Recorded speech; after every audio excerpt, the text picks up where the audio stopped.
It is 7:30 this morning, and last night in Spokane, a vigil was held for a woman who recently died and whose 5-year-old daughter is currently in critical condition.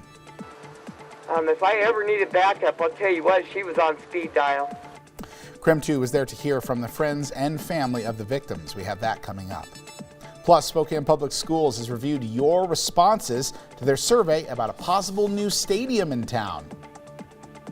Just because they said something positive doesn't mean that it's a slam dunk. This morning, we're going over some of the results and timelines surrounding the stadium saga. And we're going to take a look outside where temperatures are on the rise. We're talking the warmest day so far this year. And Comstock Park is back open 3 months after the January windstorm. We're talking about what you should know, though, before giving the park a visit. Up with KREM begins now. Well, all this week we've been telling you about ramps going up across Spokane, especially along the interstate. And starting at 6 o'clock this morning, we saw the eastbound ramp at Hamilton Street having its own ramp meter. This morning we want to know, what do you think of the new traffic lights? Right now you can see our live poll that you can vote in this morning, or you can text us directly at 509-448-2000. Do you think they're helping regulate traffic? Is it too soon to say? Is it not changing anything? We want to hear from you, and we'll check in just a few minutes. But we do also want to check in with Jeremy Lecoux. Good morning, Jeremy. We don't say just good morning to each other enough, you know? We don't. Good morning, Joshua. Yeah. How are you today? I'm okay, and you know why? Why is that? I love when we're here at 7:30 and we have sunlight, because during the winter it takes forever to get here. I mean, you're preaching to the choir. I could talk about daylight all day long and sun angles and how those sun angles directly correlate to my mood. I keep a journal about it. Really? Yeah. I didn't know that. I keep a few journals on different things, and then every once in a while I try to see if things correlate. Direct impact to the height of the sun in the sky and your boy's mood. And I found that out in Alaska because, all right, you ready for this? Yeah. Our sun angle later on today is almost as high as the highest sun angle of the entire year in Anchorage. Wow. Yeah. Okay. Yeah. So that's a fun fact for your day. All right. Pro tip. Yeah, another fun fact. Today, warmest day of 2021 so far. Nice to hear. Yeah, so let's get you out the door and let you know what to expect. We're already seeing those temperatures on the rise. Beautiful shot of downtown this morning, but really look at this. We are up at 46 degrees right now at Spokane International. Actually, let me get you an exact reading of where we are basically in downtown. Hit refresh on it, and it looks like we're pretty close there in downtown as well. So that is just a couple of degrees shy of our high temperature as we kicked off the week, if you can believe that. So temperatures definitely on the rise as we move through the day today, and in a big way. We also get rid of some of the wind that's been plaguing us the past few days. So with lighter wind, plenty of sunshine, and that nice high sun angle, we put all those together and we get a beautiful spring day, but we also get something else.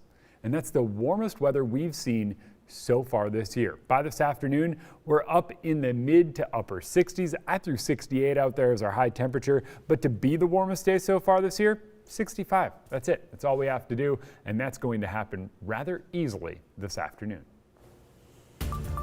This morning we are learning the survey results of a new downtown stadium proposal. That would be home to Spokane Public Schools football and soccer games, and it has the potential of bringing in a new professional soccer team to the city.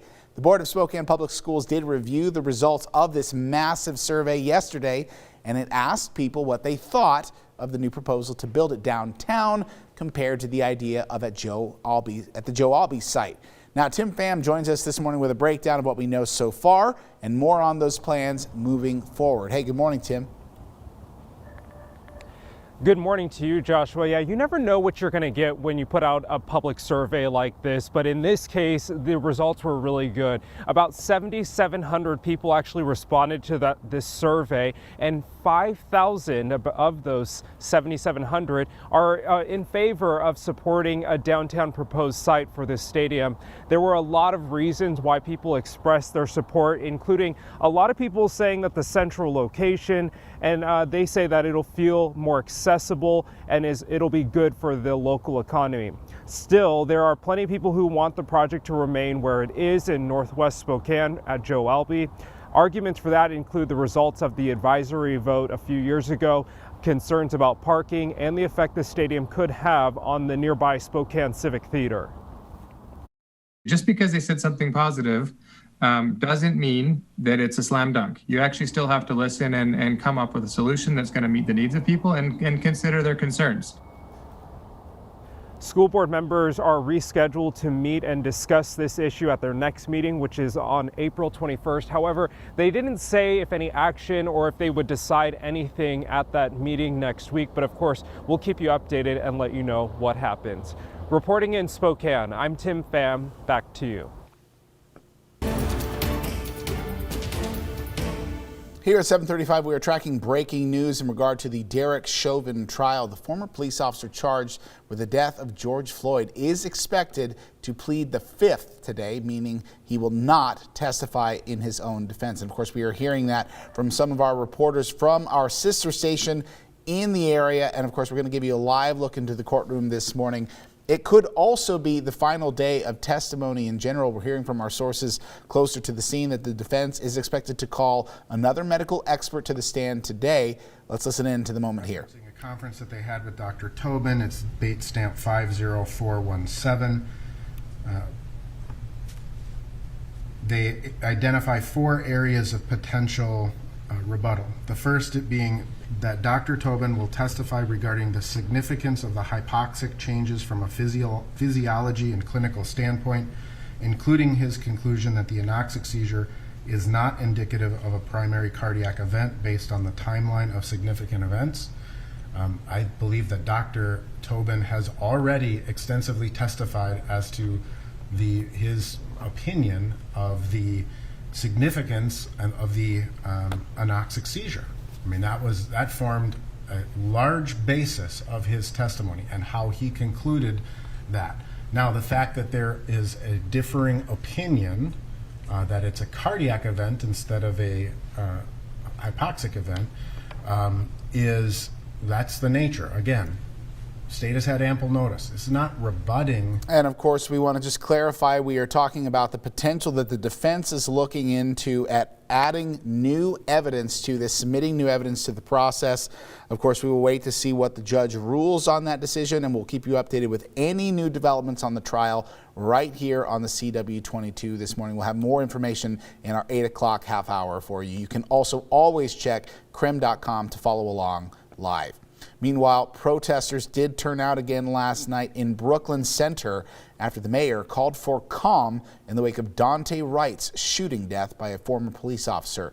A prosecutor also announced a second-degree manslaughter charge against Kim Potter. She's the 26-year police veteran who shot and killed Wright during a traffic stop on Sunday. Former police chief, who also stepped down, said Potter mistook her gun for a taser. Potter was released from jail yesterday after posting bond and is scheduled to make her first court appearance later today.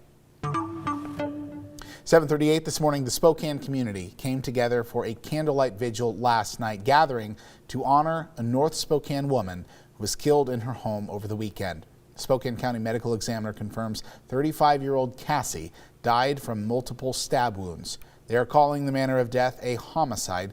And our own Amanda Rowley was at the vigil as friends and family remembered Cassie's impact.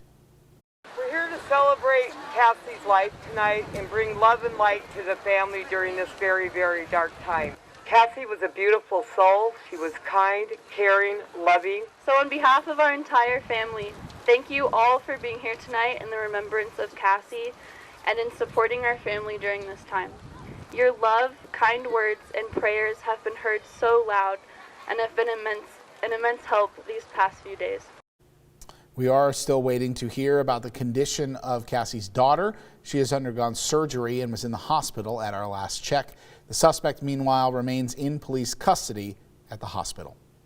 And this morning, we want to take some time to talk about several resources in our community that deal with domestic violence. Dina Chappelle is the president of the Our Kids, Our Business Child Abuse Prevention Coalition. We asked her about the domestic violence and child abuse that we've seen in our community. And here in Spokane, our domestic violence rates and our child abuse rates are higher than the state average.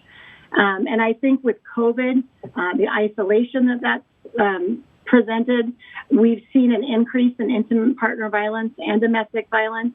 And we just really need to be really aware of it, get help for those people that we know are in those situations. Chappelle has also stressed the importance of providing prevention and educating the community on what to do if you're in an unsafe situation or if you know someone who needs help. One resource is the YWCA Domestic Violence Program. They're a 24-hour helpline, and the number is 509-326-2255. You can also see that number on your screen. Comstock Park in Spokane is back open today. The park reopened this week after 3 months of cleanup and repair from the windstorm that hit us in January. Let's take a look at some video from the windstorm damage on the left side of your screen compared to what it looks like now on the right side. Of course, the January storm did kill 2 people and left more than 200,000 people without power for days.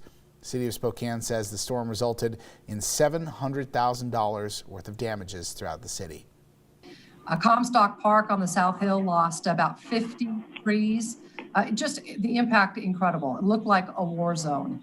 And then we traveled up to Audubon, went to Downriver, through several of the neighborhoods. The city so far has lost about 140 trees in our parks. Of course, that's not even counting neighborhoods. The city is still urging visitors to use caution if you plan on heading to the park. Well, West Virginia is joining the growing list of places that are recruiting remote workers. Coming up in Speed Feed after the break, we'll tell you what thrill-seeking adventures you could be paid for if you take the move.